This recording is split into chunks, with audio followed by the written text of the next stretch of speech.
വിശുദ്ധമായ ഖുർആൻ സൂറത്തുൻ നിസായിലെ 31ാമത്തെ ആയത്തിൽ അല്ലാഹു പരിചയപ്പെടുത്തുന്നത് എന്തെന്നറിയോ? ഇൻ തജ്തനിബൂ കബായിറ മാ തുൻഹൗന അൻഹു, നിങ്ങളോട് നിരോധനം ഏർപ്പെടുത്തിയിട്ടുള്ള വൻപാപങ്ങളിൽ നിന്ന് ആര് ഒഴിഞ്ഞു മാറി നിൽക്കുന്നുവോ, ആരാണോ നിങ്ങൾക്ക് നിരോധനം ഏർപ്പെടുത്തിയിട്ടുള്ള വൻപാപങ്ങൾ വർജിക്കുന്നത്, ജീവിതത്തിൽ ഒരിക്കൽ പോലും വൻപാപങ്ങൾ ചെയ്യാത്തവരാരാ? അല്ലാഹ് പറയുകയാണ്, നിങ്ങളുടെ ജീവിതത്തിൽ സംഭവിച്ചു പോകുന്ന ചെറിയ ചെറിയ കുറ്റങ്ങളും തെറ്റുകുറ്റങ്ങളോ ഞാൻ അങ്ങ് പുറത്തു തരുന്നതാണ്.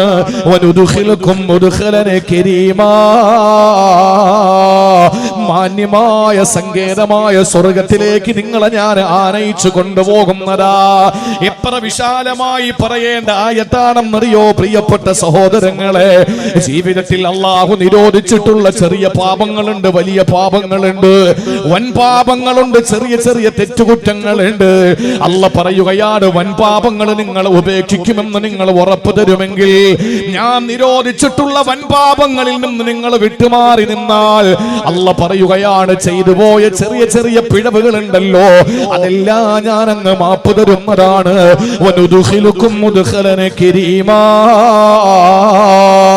അല്ലാഹുവിന്റെ സുഖലോലുപ സ്വർഗത്തിലേക്ക് നിങ്ങളെ പ്രവേശിപ്പിക്കുന്നതാ. നിസാരമായി കാണല്ലേ ചെറുപ്പക്കാരാ, നിസാരമായിട്ടല്ലേ പ്രിയപ്പെട്ട പെങ്ങളെ. അല്ലാഹുവിന്റെ വിശുദ്ധമായ ഖുർആനിലൂടെ, ഈ ആയത്തിലൂടെ പടച്ചതമ്പുരാനെ പരിചയപ്പെടുത്തുന്നത്, വൻപാപങ്ങളിൽ നിന്ന് മാറി നിൽക്കാൻ മുസ്ലിം ഉമ്മത്ത് എന്ന് തയ്യാറാകുമോ? ഈമാനിന്റെ അവസാന കണിക ഹൃദയത്തിന്റെ ഉള്ളറകളിൽ സൂക്ഷിക്കുന്ന മോമിനീങ്ങളെ, അവരുടെ ജീവിതത്തിൽ വൻപാപങ്ങളിൽ നിന്ന് മാറിയിട്ട് ജീവിക്കാൻ അവർക്ക് സാധിക്കുമോ? അവരുടെ ജീവിതത്തിൽ മനുഷ്യനാണ് ചെറിയ വീഴ്ചകൾ സംഭവിക്കാ, ആ തെറ്റുകുറ്റങ്ങൾ അല്ലാഹു പുറത്തു തരിക മാത്രമല്ല, കൈകൊണ്ട് തൊട്ടാൽ പൊട്ടിച്ചിരിക്കുന്ന മണിവീണ കമ്പികളുടെ നാഥം കൊണ്ട് മുഖരിതമായ അല്ലാഹുവിന്റെ സ്വർഗത്തിലേക്ക് നിങ്ങളെ പ്രവേശിപ്പിക്കുമെന്ന് വിശുദ്ധമായ ഖുർആൻ. ഈ ആയത്ത് എനിക്ക് ദുനിയാവ് മുഴുവനും കിട്ടുന്നതിനേക്കാൾ ഏറ്റവും വലിയ സന്തോഷമാണ് എന്ന് ഇബ്നു മസ്ഊദ് റളിയല്ലാഹു അൻഹു പഠിപ്പിക്കുകയാണ്. നമ്മൾ ചിന്തിക്കും, ഇബ്നു മസ്ഊദ് തങ്ങൾക്ക് ഇത്രയും വലിയ സന്തോഷം തോന്നാൻ കാരണം അവരൊക്കെ വലിയ പാപങ്ങൾ ചെയ്തവരാണ്. ആ പാപങ്ങൾ ചെയ്യാതിരുന്ന ചെറിയ പാപങ്ങളൊക്കെ ജീവിതത്തിൽ സംഭവിച്ചു പോയാലും അല്ലാഹ് പൊറുക്കും, എന്നിട്ട് അല്ലാഹു തആല സ്വർഗത്തിൽ പ്രവേശിപ്പിക്കും. അപ്പൊ ചെറിയ പാപങ്ങളൊക്കെ ജീവിതത്തിൽ വളരെ കരുതലോടുകൂടി ആ പാപങ്ങളിൽ നിന്ന് മാറി നിൽക്കാത്തൊരു സമൂഹമാകാം ഈ പറയപ്പെടുന്ന സഹാബാക്കള് എന്ന് ആർക്കെങ്കിലും ഒരു ചിന്ത വന്നുപോയാൽ നിങ്ങൾക്ക് തെറ്റി. സഹാബാക്കള് ചെറിയ പാപങ്ങളെ പോലും സൂക്ഷിക്കുന്നവരാണ്, ചെറിയ പാപങ്ങളെ പോലും സൂക്ഷിക്കുന്നവരാണ് പ്രിയപ്പെട്ട സഹാബത്ത്. ആ സഹാബാക്കൾക്ക് ഈ ആയത്ത് ഇത്രയും വലിയ ആശ്വാസവും ഇത്രയും വലിയ സന്തോഷവും പകർന്നിട്ടുണ്ടെങ്കിൽ ഒരു നിമിഷം ആലോചിച്ചു നോക്കൂ. വൻപാപങ്ങൾ മാത്രം ചെയ്യുന്ന ചെറിയ പാപങ്ങൾ അതിന്റെ പിന്നാലെ ചെയിൻ പോലെ, ഇങ്ങനെ ഒരു വലിയ പാപം ചെയ്ത് അതിന്റെ പിന്നാലെ ചെറിയ പാപങ്ങൾ ചെയ്തു കൂട്ടുന്ന നമ്മളെ സംബന്ധിച്ചിടത്തോളം ഈ ആയത്ത് എത്രമാത്രം നമ്മുടെ ഉള്ളറകളിൽ ചലനം സൃഷ്ടിക്കേണ്ടതാണ്. മനുഷ്യനാണ്, തെറ്റ് ചെയ്യാത്തവരാരുമില്ല. വലിയ വലിയ പാപങ്ങളെ ഉപേക്ഷിച്ചുകൊണ്ട് ജീവിതത്തിൽ ചെറിയ വീഴ്ചകൾ ആർക്കെങ്കിലും സംഭവിച്ചാൽ അല്ലാഹു അത് പുറത്തു തരും. സ്വർഗത്തിൽ ഉന്നതമായ പ്രവേശനം അല്ലാഹു തരുമെന്ന് ഖുർആൻ പറയുമ്പോ വൻപാപങ്ങൾ നമ്മൾ ഉപേക്ഷിക്കണ്ടേ? നമ്മൾ പറയും, ജീവിതത്തിലൊക്കെ ഏതെങ്കിലുമൊക്കെ ഒരു പാപം സംഭവിച്ചു പോയാൽ അതോടുകൂടി നമ്മുടെ ജീവിതത്തിലെ തുടർച്ചയായി, നേരത്തെ ഞാൻ പറഞ്ഞതുപോലെ ഒരു ചെയിൻ സർവീസ് പോലെ വലിയ പാപങ്ങൾ വരും. ഏതെങ്കിലും ഒന്ന് ചെയ്താൽ മതി, ഒരു വൻപാപം നമ്മുടെ ജീവിതത്തിൽ വന്നാൽ മതി, ആ പാപങ്ങൾ പിന്നാലെ തുടർന്നു വരും. അതിൽ യാതൊരു തർക്കവും ഇല്ല. ഇന്ന് ചെറുപ്പക്കാരുടെ അവസ്ഥ വളരെ മോശമായി കൊണ്ടിരിക്കുന്ന ഒരു കാലമാണ്. വളരെ ഗുരുതരമായ ഒരവസ്ഥയിലേക്ക് ചെറുപ്പക്കാര് പോയിക്കൊണ്ടിരിക്കുന്ന സാഹചര്യം. ഒരു തെറ്റ് ആരുടെയെങ്കിലും ഭാഗത്ത് നിന്ന് സംഭവിച്ചാൽ, അത് കള്ളകുടിയാകാം, അത് കഞ്ചാവാകാം, അത് MDM ആകാം, അത് വേറെ ഏതോ ആകട്ടെ, ആ ജീവിതത്തിൽ ഏതെങ്കിലും ഒന്നിന് തുടക്കം കുറിച്ചു കഴിഞ്ഞാൽ പിന്നെ വൻപാപങ്ങൾ ഒന്നും ചെയ്യാൻ ഒരു മടി ഉണ്ടാവില്ല. അതാണ് നമ്മളോട് അള്ളാഹ് പറഞ്ഞത്. നിങ്ങൾ വൻപാപങ്ങൾ വർജിക്കോ, ചെറിയ വീഴ്ചകൾ നിങ്ങൾക്ക് സംഭവിച്ചാലും ഞാൻ പുറത്തു തരാം.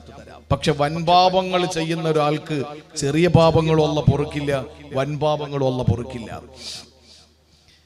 മനുഷ്യ ജീവിതത്തിൽ അറിയാതെ വൻപാപങ്ങൾ വന്നു പോകാൻ സാധ്യതയുണ്ട് എന്നാണ് ഞാൻ എന്റെ പ്രിയപ്പെട്ട തലമുറകളോട്, പുതിയ തലമുറയോട് പറയുകയാണ്. ഇന്ന് 16 വയസ്സുള്ള, 15 വയസ്സുള്ള, 14 വയസ്സുള്ള, 13 വയസ്സുള്ള, 8ാം ക്ലാസ് മുതൽ സ്കൂളുകളിൽ പഠിക്കുന്ന പ്രിയപ്പെട്ട സഹോദരിമാര് പോലും കഞ്ചാവിന് അടിമകളായി, മയക്കുമരുന്നിന് അടിമകളായി മാറുന്നു എന്ന് കേരളം നമ്മളെ സാക്ഷ്യപ്പെടുത്തുമ്പോ, പ്രിയപ്പെട്ടവരെ, അതിൽ ഏറ്റവും കൂടുതൽ ഈ സമുദായത്തിന്റെ പ്രിയപ്പെട്ട പെൺകുട്ടികളാണ് എന്ന് പറയാതിരിക്കാൻ നിവർത്തിയില്ല. ജീവിതത്തിൽ ഒരു തെറ്റ് വന്നു പോയാൽ പിന്നെ തുടരെ തുടരെ തെറ്റുകൾ വന്നുകൊണ്ടിരിക്കും, അതിൽ സംശയമില്ല. ഏറ്റവും ഗുരുതരമായ തെറ്റെന്ന് പറയുന്നത് മദ്യമാണ്. ആ മദ്യത്തോട് കിടപിടിക്കുന്നതായ MDM പോലുള്ള, കഞ്ചാവ് പോലുള്ള ഏറ്റവും വലിയ ലഹരി വസ്തുക്കൾ ഉപയോഗിക്കുന്നവരോട് പറയട്ടെ, അള്ളാന്റെ പ്രിയപ്പെട്ട പ്രവാചകന്റെ വഫാത്തിന് ശേഷം അബൂ ഹുറൈറ റളിയല്ലാഹു തആല അൻഹു പറയുകയാണ്, മഹാനായ പ്രവാചകൻ സല്ലല്ലാഹു അലൈഹി വസല്ലമ തങ്ങളുടെ കാലഘട്ടത്തിന് ശേഷം വലിയ പാപങ്ങൾ ഏതാണെന്നതിന്റെ ചർച്ച നടക്കുകയാണ്. ആ പാപങ്ങൾ ഏതാണ് എന്ന ചർച്ച നടക്കുന്നത് ആരുടെ ഇടയിലാണെന്നറിയോ? അബൂബക്കർ സിദ്ദീഖ് തങ്ങൾ അടക്കമുള്ള, ഉമറുൽ ഫാറൂഖ് തങ്ങൾ അടക്കമുള്ള, ഉസ്മാൻ തങ്ങൾ അടക്കമുള്ള ഏറ്റവും പ്രമുഖരായ സഹാബത്തിന്റെ ഇടയിലാണ് ചർച്ച നടക്കുന്നത്. അവര് പരസ്പരം പറയുന്നു ഏതാണ് വലിയ പാപം എന്നതിനെ സംബന്ധിച്ചാണ് ചർച്ച നടക്കുന്നത്. ആ ചർച്ചയുടെ ഇടയിൽ ആരോ ഒരാൾ എഴുന്നേറ്റ് പറഞ്ഞു, വലിയ പാപങ്ങൾ ഓരോ കാലഘട്ടത്തിൽ, വലിയ പാപങ്ങൾ ഓരോന്നിനെ സംബന്ധിച്ചും നബിതങ്ങൾ താക്കീത് നൽകാറുണ്ട്.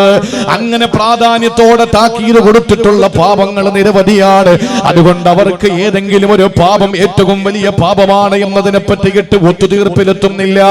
സഹോദരങ്ങളെ, സാലിം റളിയല്ലാഹു തആല അൻഹു, മഹാനായ സാലിം റളിയല്ലാഹു തആല അൻഹുവിനെ വിളിച്ചിട്ട് പ്രമുഖരായ സഹാബാക്കൾ പറയുകയാണ്, സാലിമേ പോകണം. ആരുടെ അടുക്കലാണ് പോകേണ്ടതെന്നറിയോ?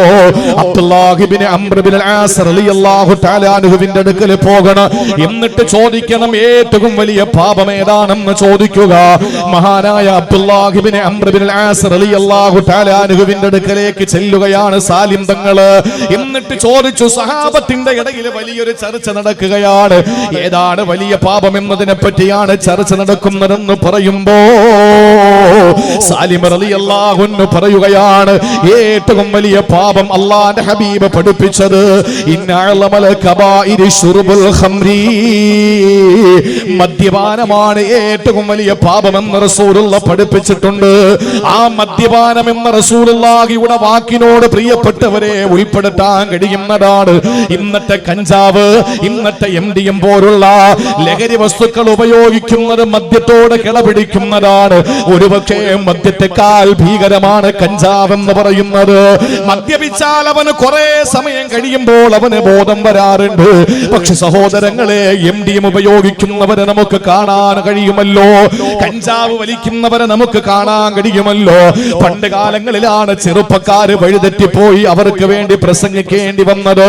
ഇന്ന് തട്ടമിട്ട ഇസ്ലാമിന്റെ പേരുള്ള മുസ്ലിം ബാപ്പാന്റെ കുടുംബത്തിൽ പറഞ്ഞ മുസ്ലിം പെണ്ണുങ്ങൾ പോലും, അതും 13, 14, 15 വയസ്സുള്ള +1-നും +2-നും 10ാം ക്ലാസ്സിലും 9ാം തരത്തിലും പഠിക്കുന്ന പെൺകുട്ടികൾ കഞ്ചാവിന് അടിമകളായി മാറിക്കൊണ്ടിരിക്കുന്ന ഏറ്റവും വലിയ മോശമായ കാലാവസ്ഥയിൽ എന്റെ പ്രിയപ്പെട്ട പെങ്ങളെ, കൂട്ടുകാരികൾ നിങ്ങളോട് എന്തെല്ലാം മോഹന വാഗ്ദാനങ്ങൾ നൽകിയിട്ട് നിങ്ങൾക്ക് ഈ ഉപയോഗങ്ങൾ നിങ്ങളെ പഠിപ്പിച്ച് അതിന്റെ ക്രയവിക്രയങ്ങൾ നടത്തിയാൽ, എത്ര വലിയ കാശ് നിങ്ങളുടെ അക്കൗണ്ടിലേക്ക് വന്നാൽ, നിങ്ങൾ ഇഷ്ടപ്പെടുന്ന മൊബൈൽ വാങ്ങിത്തന്ന്, ചുരിദാർ വാങ്ങിത്തന്ന്, എല്ലാ നിലയിലും നിങ്ങൾക്ക് പരിപൂർണ സപ്പോർട്ട് ചെയ്യുന്ന നിങ്ങളുടെ പ്രിയപ്പെട്ട കൂട്ടുകാരികള് തിരിച്ചറിയാതെ പോയ ഒരു കാര്യമുണ്ട്. എന്താണെന്നറിയോ?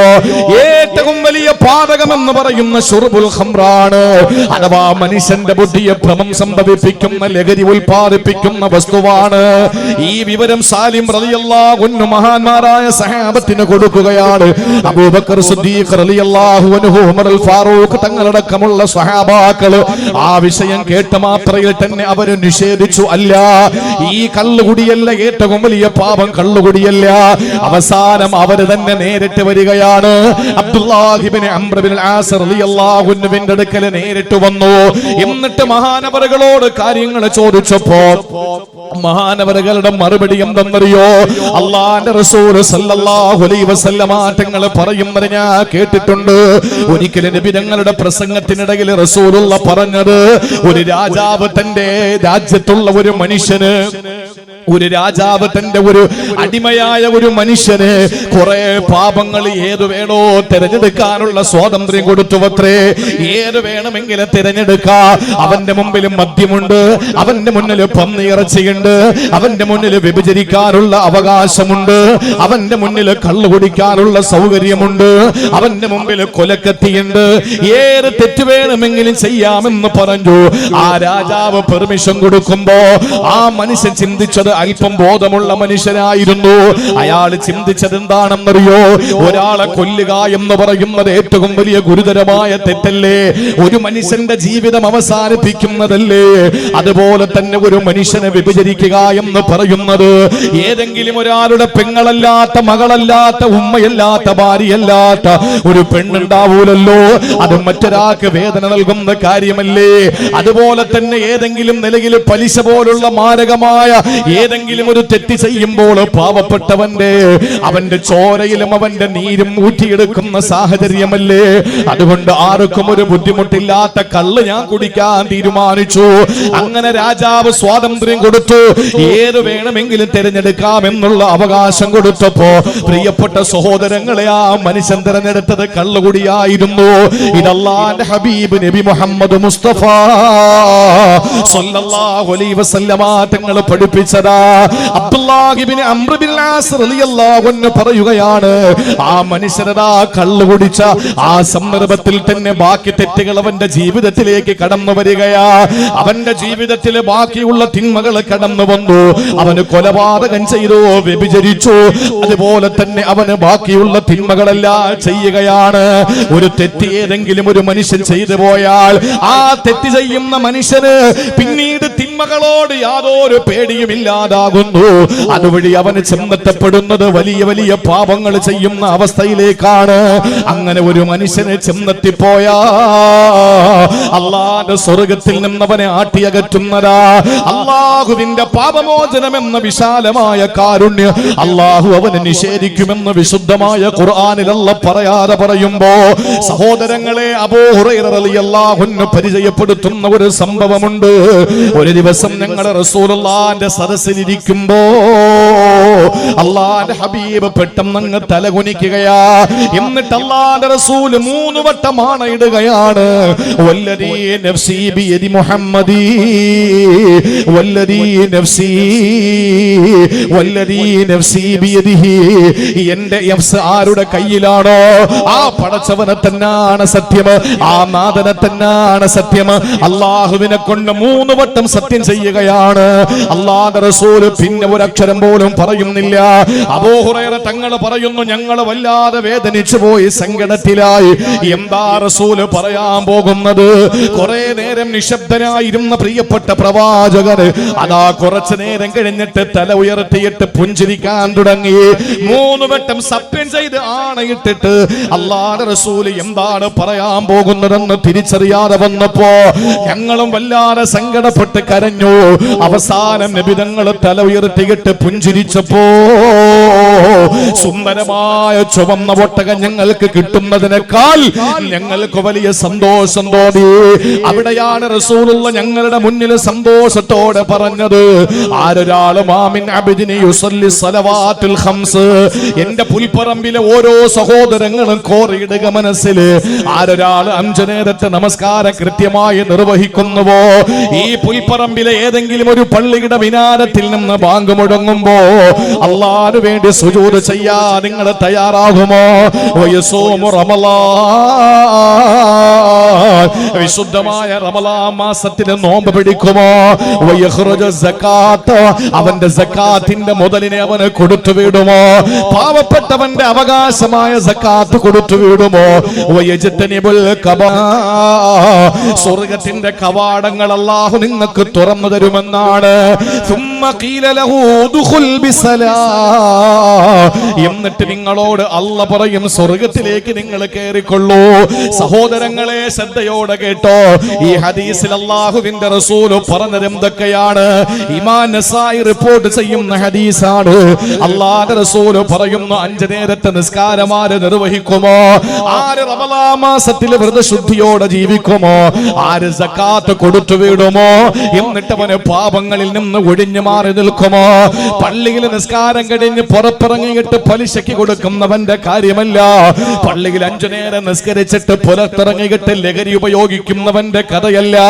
അള്ളാന്റെ പള്ളിയിൽ നിന്ന് ബാങ്ക് കേൾക്കുമ്പോ 5 നേരത്തെ നമസ്കാരത്തിന് അവ്വൽ സഫിൽ അവ്വൽ തക്ബീറില് പങ്കാളിയായിട്ട് പുറത്തിറങ്ങിയിട്ട് മാനുഷികമായ ജനങ്ങളോടുള്ള മാനുഷികമായ പരിഗണനകള്, മാനുഷികമായ ഇടപെടലുകളിൽ വീഴ്ച വരുത്തുന്നവന്റെ കഥയല്ല. 5 നേരം നിസ്കരിക്കുകയും റമളാനിൽ നോമ്പ് പിടിക്കുകയും അവന്റെ സക്കാത്ത് കൊടുത്തു വീടുകയും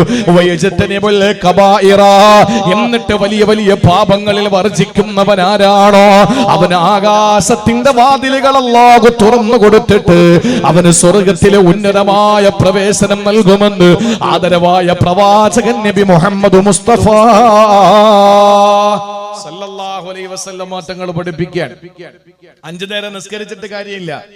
5 നേരം നിസ്കരിക്കുന്ന എല്ലാവരും രക്ഷപ്പെടണമെങ്കിൽ ഒന്നാലോചിച്ച് നോക്കിയ നരകത്തിൽ പിന്നെ ആളുണ്ടാവൂല. കാരണം 5 നേരം നിസ്കരിക്കാത്തവർ വളരെ ചുരുക്കമാണ്. ഇപ്പോ ഏതെങ്കിലും ഒരു രീതിയിൽ നിസ്കാരമുള്ളവരാണ് എന്ന് പറഞ്ഞാൽ ആരെങ്കിലും കാണിക്കാൻ വേണ്ടിയോ അല്ലെങ്കിൽ മറ്റേതെങ്കിലും ഒക്കെ സൗകര്യങ്ങൾക്ക് വേണ്ടിയിട്ട് നിസ്കാരം ധാരാളമായി ആളുകൾ നിർവഹിക്കുന്നുണ്ട്. അതിലൊരു കുറവും വരുത്തുന്നില്ല. റമളാൻ മാസത്തിൽ നോമ്പ് നന്നായിട്ട് പിടിക്കുന്നുണ്ട്.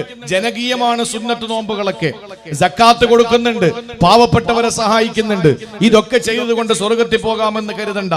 ചില ആളുകളൊക്കെ പള്ളിയിലെ നിസ്കാരം കഴിഞ്ഞാൽ പുറത്തിറങ്ങിയിട്ട് കള്ളു കുടിക്കാനാണ് നേരെ പോകുന്നത്. പള്ളിയിലെ നിസ്കാരം കഴിഞ്ഞിട്ട് നേരെ പുറത്തിറങ്ങിയിട്ട് പലിശയുടെ കണക്കെഴുതും. പള്ളിയിലെ നിസ്കാരം കഴിഞ്ഞിട്ട് പുറത്തിറങ്ങിയിട്ട് നിഷിദ്ധമായ കാര്യങ്ങൾ ചെയ്തിട്ട് നിസ്കാരം കൊണ്ട് വല്ല ഗുണമുണ്ടോ? അവന്റെ ബാധ്യത വീടി എന്നതിനപ്പുറത്ത് അവന് കാര്യമായ പ്രതിഫലം ഒന്നും കിട്ടുമെന്ന് പ്രതീക്ഷിക്കണ്ട.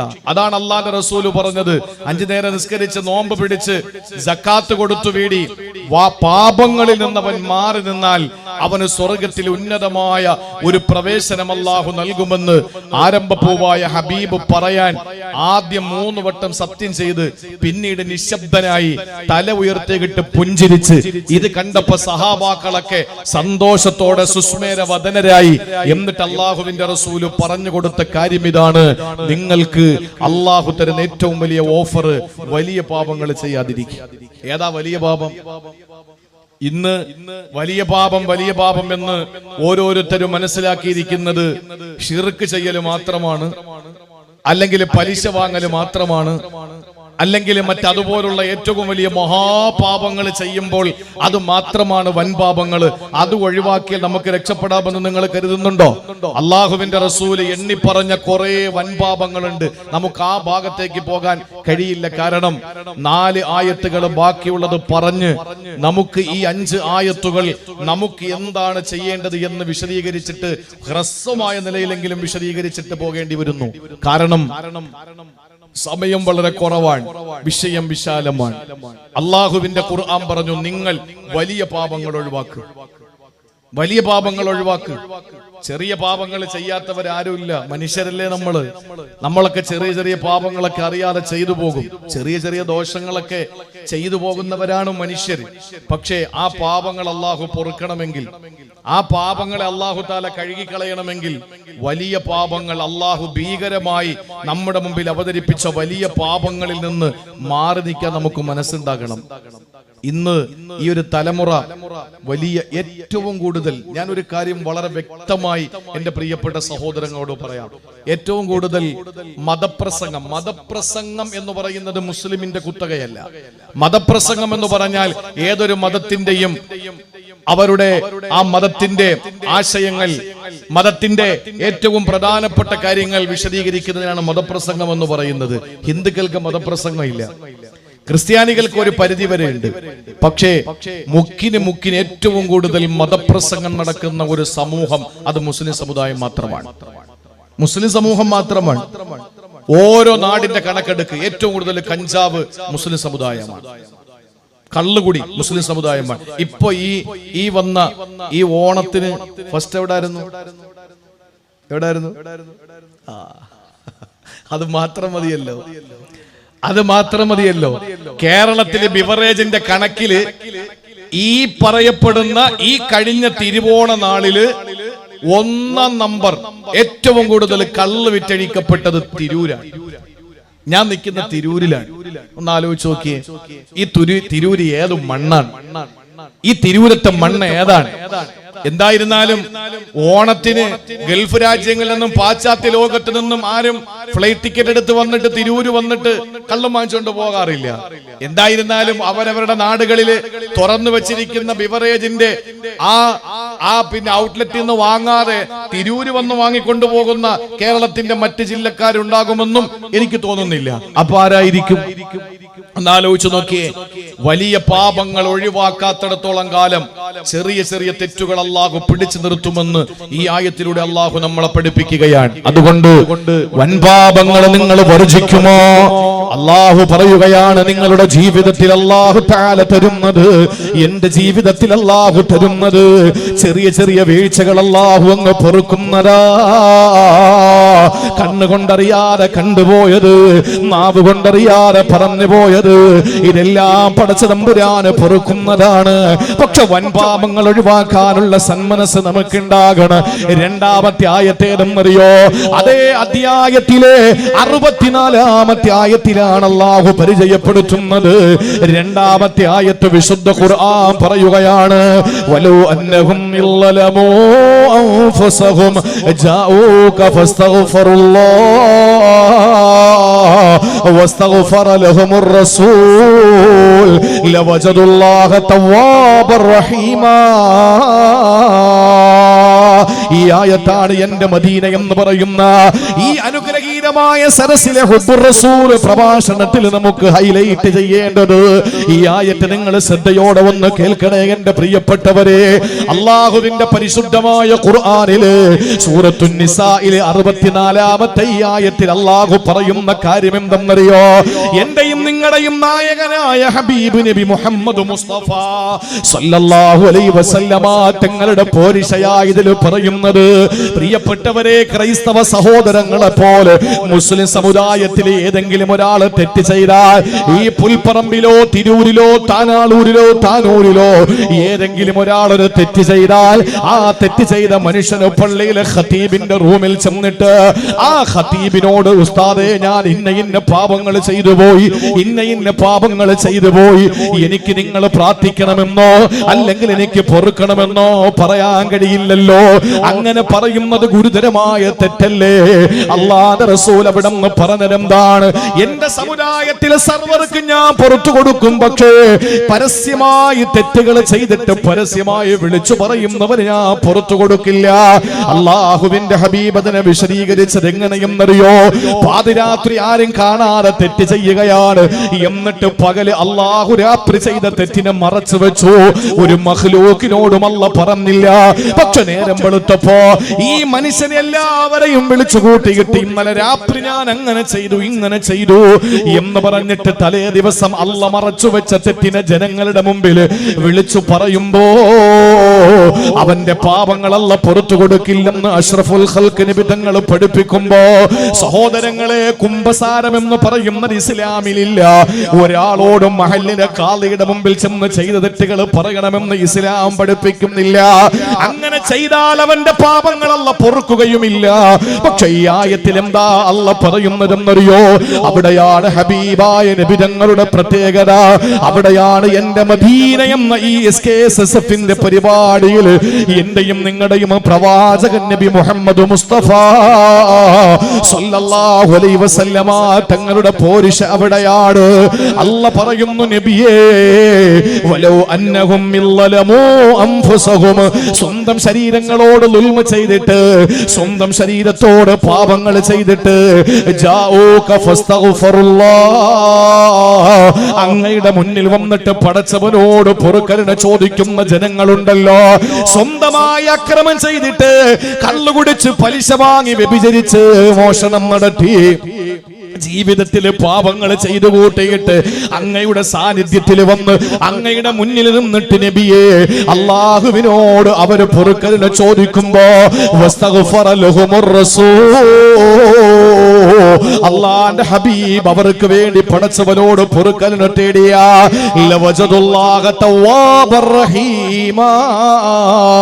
അല്ലാഹു വല്ലാതെ പശ്ചാത്താപം സ്വീകരിച്ച് അവന്റെ എല്ലാ പാപങ്ങളെയും പുറത്തു കൊടുക്കുന്നതായി അല്ലാഹുവിന് നിങ്ങൾക്ക് എത്തിക്കാൻ കഴിയുമെന്ന ആയത്താണ്.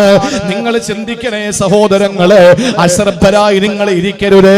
ഈ ആയത്തിൽ അല്ലാഹു പറഞ്ഞെന്തെന്നറിയോ?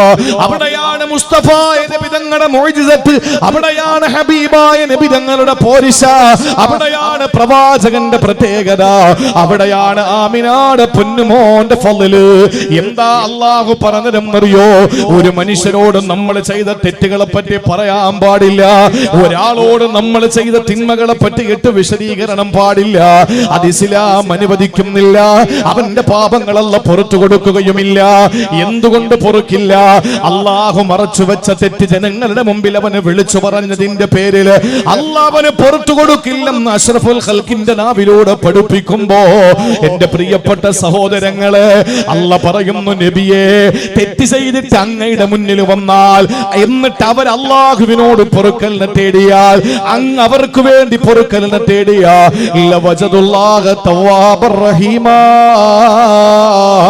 അല്ലാഹു വല്ലാതെ പൊറുക്കുന്നവനായിട്ട് അങ്ങക്ക് കാണാൻ കഴിയും നബിയെ.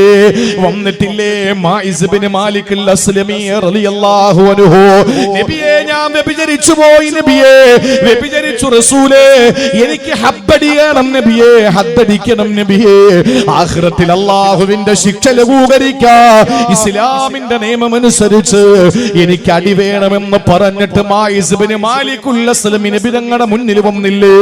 പലതവണ റസൂലുള്ള മടക്കി വിട്ടില്ലേ? അവസാനം അല്ലാഹുവിന്റെ ഹബീബിന്റെ മുന്നിൽ വന്നിട്ട് ഞാൻ ഇനി പോകൂല, എനിക്ക് ഹബ്ബടി വേണമെന്ന് പറഞ്ഞിട്ട് നിർബന്ധം പിടിച്ചപ്പോ കഴുത്തറ്റം വരെ വരുന്ന കുഴിയെടുത്ത് അതിനകത്ത് ഇറക്കി നിർത്തിയിട്ട് കല്ലെറിഞ്ഞു കൊന്നില്ലേ? അല്ലാഹുവിന്റെ ഹബീബിന്റെ മുമ്പിൽ വന്ന് ആ ശിക്ഷയേറ്റ് വാങ്ങിയ മാഇസ് ബിൻ മാലിക് അൽ-അസ്ലമിയെ പറ്റി പറഞ്ഞത് ഇന്നഹു ഫീ നഹരിൻ മിൻ അൻഹാരിൽ ജന്ന, മാഇസ് എന്ന സ്വർഗ്ഗത്തിന്റെ സുന്ദരമായ അരുവികളിലാണ് എന്ന് റസൂലുള്ള പഠിപ്പിച്ചല്ലോ. സഹോദരങ്ങളെ, വ്യഭിചരിച്ചു പോയ ഒരു പാവപ്പെട്ട പെൺകുട്ടി റസൂലുള്ളാഹിന്റെ മുന്നിൽ വന്നിട്ട് ഞാൻ വ്യഭിചരിച്ചെന്നെ ശുദ്ധീകരിക്കണമെന്ന് പറഞ്ഞു വന്നില്ലേ? അവസാനം അവളെ ഗർഭിണിയാണ് എന്ന് ഉറപ്പ് വരട്ടെ എന്ന് പറഞ്ഞിട്ട് തിരിച്ചയച്ചില്ലേ? അവിടെ ചെന്നിട്ട് ഗർഭിണിയായി തിരിച്ചു വന്നിട്ട് നബിയെ ഇതാ എന്റെ വയറ് ഗർഭിണിയാണ്, ഈ വയറ് കാണിച്ചിട്ട് ഞാൻ നബിയെ ഗർഭവതിയാണെന്ന് പറഞ്ഞിട്ട് അല്ലാഹുവിന്റെ റസൂലിന്റെ മുന്നിൽ വന്ന് തെറ്റേറ്റു പറഞ്ഞില്ലേ? അവസാനം പോയി പ്രസവിച്ചിട്ട് വരാൻ പറഞ്ഞ റസൂലുള്ള തിരിച്ചു വിട്ടില്ലേ? പ്രസവിച്ചിട്ട് വന്നപ്പോൾ അല്ലാഹുവിന്റെ ഹബീബ് പറഞ്ഞതെന്താ? കുഞ്ഞിന് പാല് കൊടുത്തിട്ട് വരൂ എന്നല്ലേ? 2 വർഷക്കാലം മുലപ്പാല് കൊടുത്ത് സ്തനപാനം നൽകിയിട്ട് ആ പാവപ്പെട്ട പൊന്നുമോളെ കൈപിടിച്ചുകൊണ്ട് ആ പെൺകുട്ടി റസൂലുള്ളാഹിന്റെ മുന്നിൽ വന്നില്ലേ? അവസാന ഖാലിദ് ഇബ്നുൽ വലീദ് റളിയല്ലാഹു അൻഹുവിന്റെ നേതൃത്വത്തിലുള്ള സഹാബാക്കളെ കല്ലെറിഞ്ഞിട്ട് ആ പെണ്ണിനെ കൊന്നുകളഞ്ഞില്ലേ? എന്തുകൊണ്ടാണ്? എന്റെ പ്രിയപ്പെട്ടവരെ, റസൂലുള്ളാഹിന്റെ മുന്നിൽ വന്നിട്ട് ഓരോരുത്തർ ചെയ്ത തെറ്റേറ്റു പറയുമ്പോ അല്ലാഹുവിന്റെ ഹബീബ് അല്ലാഹുവിനോട് ദുആ ചെയ്യാം, പൊറുക്കലിനെ ചോദിക്കാം പറയുക മാത്രമല്ല വസ്തഗ്ഫറ ലഹുമുർ റസൂൽ, അവർക്ക് വേണ്ടി അല്ലാഹുവിന്റെ ഹബീബ് പൊറുക്കലിനെ ചോദിച്ചാ അല്ലാഹു പുറത്തു കൊടുക്കുമെന്നല്ലേ? ഇത് നമ്മുടെ ജീവിതത്തിൽ അല്ലാഹു തന്ന ഏറ്റവും വലിയ ഔദാര്യമാ. ആയിഷ ബീവി റളിയല്ലാഹു അൻഹ ഒരു ദിവസം അല്ലാഹുവിന്റെ ഹബീബിനോട് പറഞ്ഞു, യാ റസൂലല്ലാഹ്, എനിക്ക് വേണ്ടി ദുആ ചെയ്യൂ നബിയേ, അങ്ങയുടെ ഭാര്യയല്ലേ ഞാൻ, എന്റെ പ്രിയതമനല്ലേ, എന്റെ രാജകുമാരനല്ലേ, എനിക്ക് വേണ്ടി ദുആ ചെയ്യുമോ റസൂലേ? ആ സമയത്ത് നബി തങ്ങൾ തന്റെ പ്രാണപ്രേയസിക്ക് വേണ്ടി ദുആ ചെയ്യുകയാ. അല്ലാഹുമ്മ ഗഫിർ ലി ആയിഷത മാ ഖദ്ദമത് മാ അഖറത് മാ സറത് മാ അഅലനത്. അല്ലാഹുവേ, എന്റെ ആയിഷ മുമ്പ് ചെയ്ത പാപങ്ങള്, എന്റെ ആയിഷ ഇനി ചെയ്യുന്ന പാപങ്ങള്, എന്റെ ആയിഷ രഹസ്യമായി ചെയ്ത പാപങ്ങള്, എന്റെ ആയിഷ പരസ്യമായി ചെയ്യുന്ന പാപങ്ങള് പുറത്തു കൊടുക്കണം റബ്ബേ. അഷ്റഫുൽ ഖൽഖിന്റെ ദുആ കേട്ടിട്ട് ആയിഷ ബീവി കുലുങ്ങിച്ചിരിക്കുകയാ. എത്രത്തോളം എന്നറിയോ? അവരുടെ തല വന്നിട്ട് മടിയിലടിക്കത്രേ. ആ നിലയിൽ കുലുങ്ങി കുലുങ്ങി ആയിഷ ബീവി ചിരിച്ചപ്പോ അള്ളാന്റെ മുത്ത് ചോദിക്കുന്നു, ആയിഷ, എന്റെ ദുആ നിനക്ക് സംതൃപ്തിയായില്ലേ? ആയി റസൂലേ, എന്തോ ഒരു ദുആയാ നിങ്ങൾ എനിക്ക് വേണ്ടി ചെയ്തത്, അതുകൊണ്ട് എനിക്ക് സംതൃപ്തിയായി നബിയേ എന്ന് പറഞ്ഞപ്പോ 1400 വർഷങ്ങൾക്ക് മുമ്പ് അള്ളാന്റെ ഹബീബ് അവിടെ നിന്ന് പറഞ്ഞതെന്തെന്നറിയോ? ഹാദിഹി ദഅവതി ലി ഉമ്മതി ഫീ കുല്ലി സലാ. ഈ ദുആ എന്റെ സമുദായത്തിലെ ഓരോരുത്തർക്കും ബിവറേജിന്റെ കണക്ക് വന്നപ്പോ തിരുവോണമാളില് ഏറ്റവും കൂടുതൽ ഈ തിരൂരെന്ന് പറയുന്ന പ്രദേശത്താണ് 1ാം സ്ഥാനമെങ്കിൽ അള്ളാന്റെ ഹബീബ് പറയുന്നത് കേൾക്കൂ ചെറുപ്പക്കാരാ, അള്ളാന്റെ മുറ്റിന് നമ്മളോടുള്ള സ്നേഹം എത്ര വലുതാ. എങ്ങനെയാണ് റസൂൽ നിരോധിച്ച മദ്യം നമുക്ക് സേവിക്കാൻ കഴിയുക?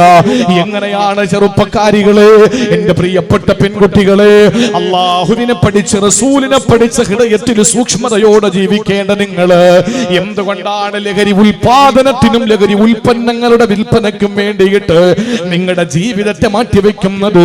അഷ്റഫുൽ ഖൽഖ് ആയിഷ ബീവിയോട് പറയുന്നു, ഞാൻ ഈ ചെയ്ത ദുആ എന്റെ സമുദായത്തിലെ ഓരോ അംഗങ്ങൾക്കും ഞാൻ എല്ലാ നിസ്കാരത്തിലും ചെയ്യും ആയിഷ.